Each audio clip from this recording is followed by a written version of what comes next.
You know that feeling when you're in a new place and you want to connect with someone, but you just don't know what to say? Well, today we are going to dive into the one topic that is always on the menu: food. Seriously, mastering how to talk about it in English can open up so many conversations no matter where you are in the world.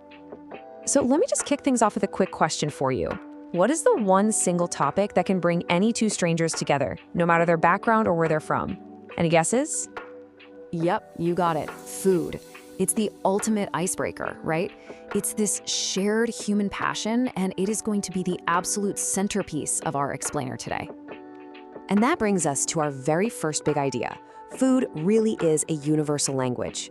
Let's dig into why it's such a perfect, and I mean perfect, starting point for pretty much any conversation you can think of. Just think about it for a second. Food is such a safe and friendly topic. You're probably not going to get into some heated argument over whether pineapple belongs on pizza.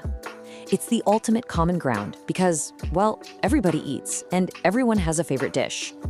A simple chat about a local meal can be your ticket to connecting with new people and, honestly, a gateway to understanding a whole new culture.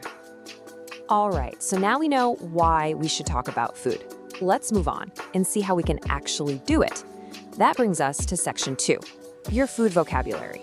Because you can't have a good conversation without the right ingredients, right?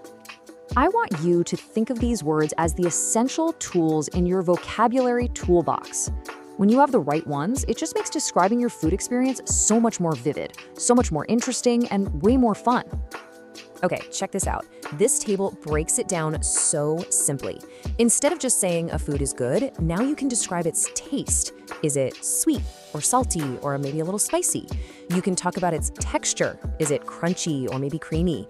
Or even how it was cooked. Was it fried or grilled? Trust me, using these specific words is a total game changer for making your descriptions come alive. So we've got the words, now what? Well, let's actually put them to use. In our third section here, we're going to cover how you can kick off the conversation by asking about food. You know, a good conversation is just a natural back and forth. It's a dance.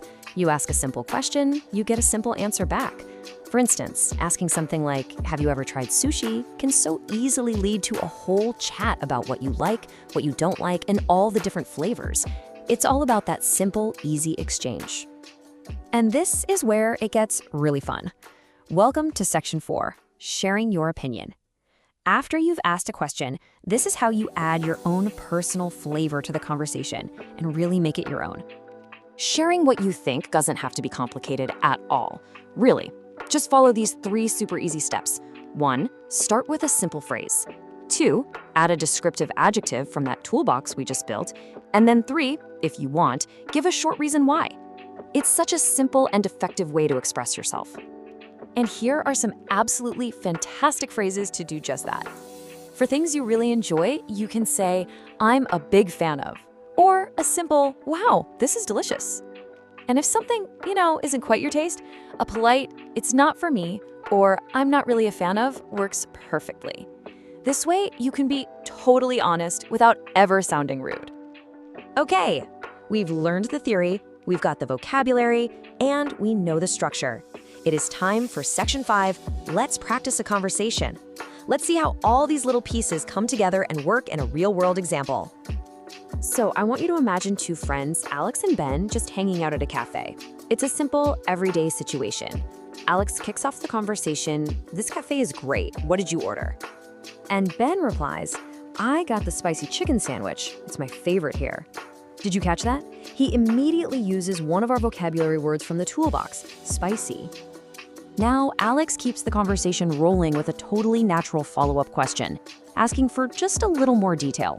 Oh, nice. Is it very spicy? And listen to Ben's awesome answer. A little, but it's also very tender. You should try it next time. He uses 2 descriptors there, spicy and tender. And he even makes a friendly recommendation. Now that is a great conversational move. And Alex wraps it all up perfectly.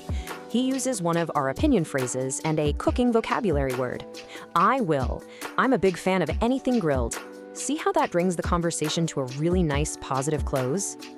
So here's the big takeaway from all this. You now have all the ingredients. You know why to talk about food, what words to use, and how to structure the whole exchange. You literally have the recipe for a fantastic conversation. Which, of course, leaves us with just one final thought. With all these new tools in your pocket, what delicious conversation will you start today?